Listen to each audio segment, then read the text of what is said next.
amó a ser sus manos y sus pies y reflejar su imagen. Hablar de la única verdad que salva a la humanidad, la vida eterna en Cristo. Bienvenidos a su devocional de sus iglesias del Centro de Fe y Esperanza, La Calera, Huasca y San Luis.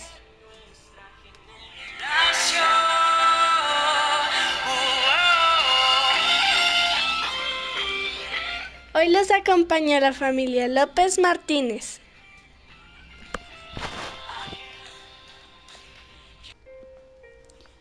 Le damos gracias a Dios en esta mañana por este tiempo que nos permite hacer este devocional para compartir con cada uno de ustedes.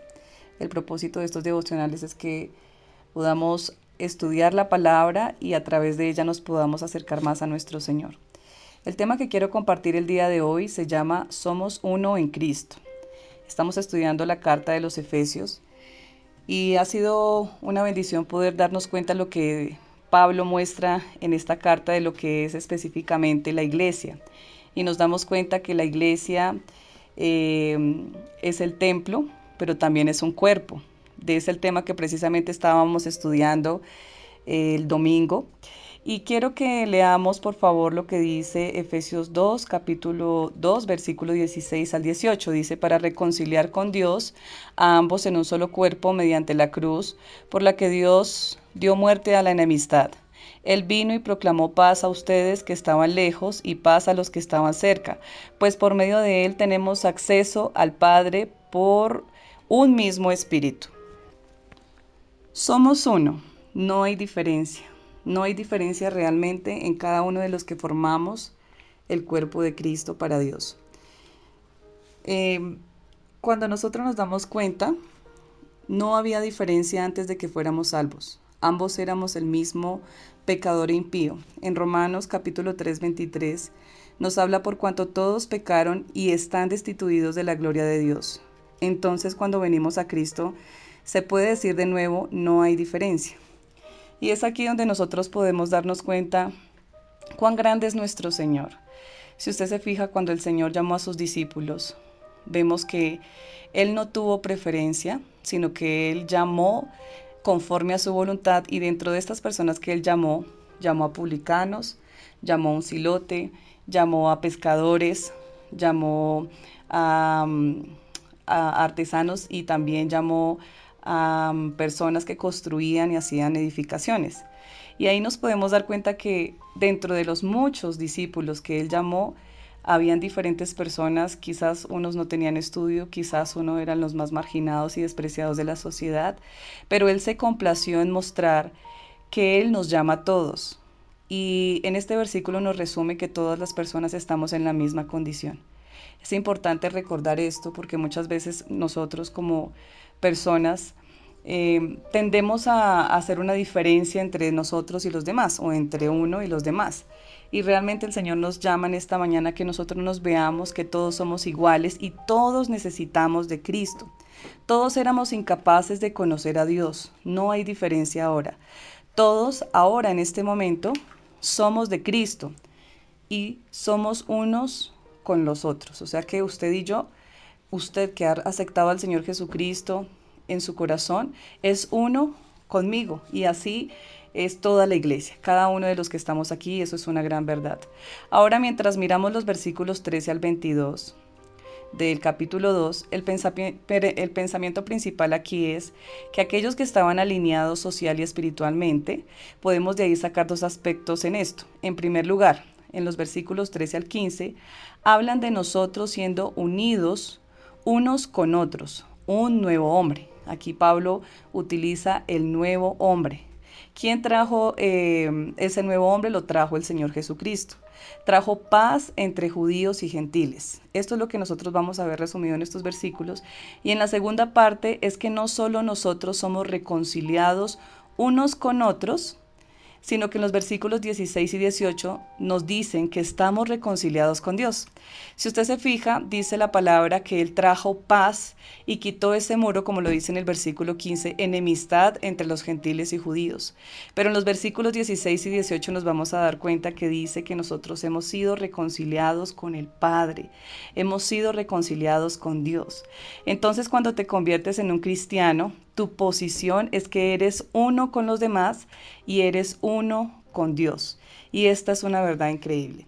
La verdad, pensar en esto, que Dios no solo nos salva, Dios no solo nos promete ciertas cosas y nos mantiene a distancia de Él, sino que Él nos hace uno con Él mismo. Ahora escucha esto.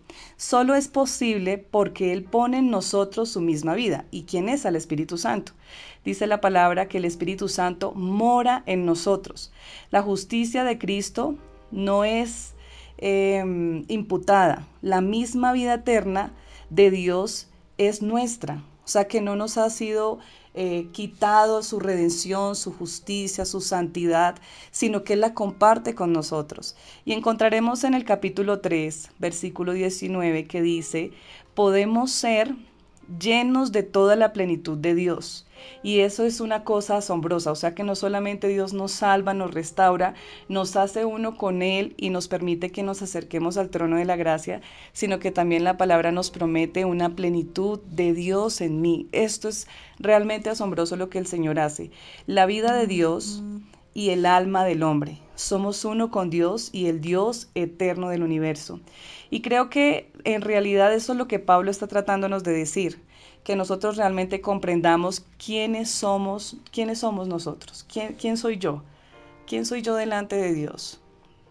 No andemos muchas veces nosotros dando vueltas pensando que somos menos de lo que realmente nosotros somos, porque somos hijos de Dios. Pero la condición humana nos lleva muchas veces a pensar de una manera errónea y nos desvía del propósito real como iglesia, y esto es la enemistad. No solamente la enemistad como estábamos hablando de judíos y gentiles, sino también la enemistad que habla Santiago capítulo 4 versículo 1. Dice, ¿de dónde vienen las guerras y los pleitos entre vosotros? ¿No es de vuestras pasiones, las cuales combaten en nuestros miembros? Codiciáis y no tenéis, matáis y ardéis de envidia y no podéis alcanzar, combatís y lucháis, pero no tenéis lo que deseáis porque no pedís. El mayor problema que nos está mostrando aquí Santiago está en nuestro corazón. Y Jesús en esta mañana está dispuesto a limpiarlo, a transformarlo. Debemos saber cuál es nuestra posición como hijo de Dios, para poder nosotros tener esa comunión no solamente con el Padre. Hay un gran problema y es que muchas veces nosotros como cristianos, como hijos de Dios, pensamos que tener una buena relación con nuestro Dios es orar, es leer la palabra, pero quizás cuando nosotros vamos a nuestro trabajo, cuando vamos a nuestra casa, cuando vamos nosotros específicamente a la iglesia, tenemos conflictos entre hermanos. Y entonces nosotros pensamos que eso es algo aparte, pero aquí el Señor nos está diciendo que todo esto está conectado. Porque si tú crees tener una relación buena con el Padre, debes tener una relación primero buena con tu hermano. Realmente tú vas a reflejar lo que tú estás teniendo con tu Padre cuando tú amas a tu hermano. Y así como nos dice en Efesios 2, en el cuerpo de Cristo hay diversidad, no todos somos iguales y va a haber muchísimas diferencias en cuanto a nuestro carácter, nuestros propósitos, nuestra perspectiva, pero muchas veces debemos ir a Dios y decir, Señor, ayúdame a amar a mi hermano, que quizás es difícil amarlo, quizás no me gusta lo que hace. Ayúdame a amar a mi pareja, ayúdame a amar a mi jefe, porque el Señor nos llama a que nosotros como iglesia hemos sido llamados a hacer luz en medio de la oscuridad. Entonces solamente Cristo puede transformar nuestro corazón y esto es lo que en cierta manera los 3 primeros capítulos de Efesios nos muestran la postura de nosotros como cristianos, entendiendo que somos uno en Cristo. Yo le invito allí en esta mañana que usted incline su rostro y coloque esto delante del Señor. La unidad es algo, no es tan fácil como tal desarrollarla, entendiendo que Cristo ya trajo la unificación en la iglesia, pero a eso hemos sido llamados y por eso está esta palabra del Señor, porque nos la coloca como una autoridad para nuestra vida, para que nosotros podamos obedecerla. Y cuando obedecemos la palabra, dice la palabra de Dios que el Señor ama más la obediencia que los sacrificios. Y este es el tiempo de obedecer su palabra. Padre, en esta mañana, Señor, venimos delante de ti, Jesús. Gracias te damos, Señor, por tu palabra y oramos por tu iglesia, Señor, para que tu iglesia, Señor, sea una, así como tú lo eres con el Padre. Señor, ayúdanos a alcanzar esta unidad, Señor, que tú has establecido, porque sabemos que una iglesia unida, Señor, una iglesia, Padre, que te obedece, es una iglesia que vence, Señor, es una iglesia que crece, es una iglesia que avanza, Señor. Ayúdanos, Señor, a restaurarnos los unos con los otros, Señor. Ayúdanos a perdonarnos, Señor. Y yo oro en esta mañana, Señor, por cada hermano que tiene necesidad, Señor, que tú suplas, Padre, de tu infinita misericordia, de tu rica misericordia, Padre, porque sabemos que tú eres bueno y fiel, Señor. Y en esta mañana, Señor, colocamos nuestras vidas delante de ti, en el nombre de Jesús. Amén y amén.